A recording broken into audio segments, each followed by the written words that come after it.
I dashur Edi, ju jeni udhëheqësi që sheh për nga e ardhmja dhe gjen zgjidhje për sfidat ekzistuese me cilat përballemi të gjithë dhe diçka tjetër më shumë.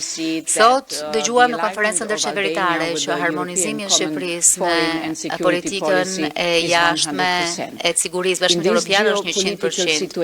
Në këtë situatë geopolitike na duhen vërtet partnerë të cilët mund të mbështetemi dhe Shqipëria është një prej tyre.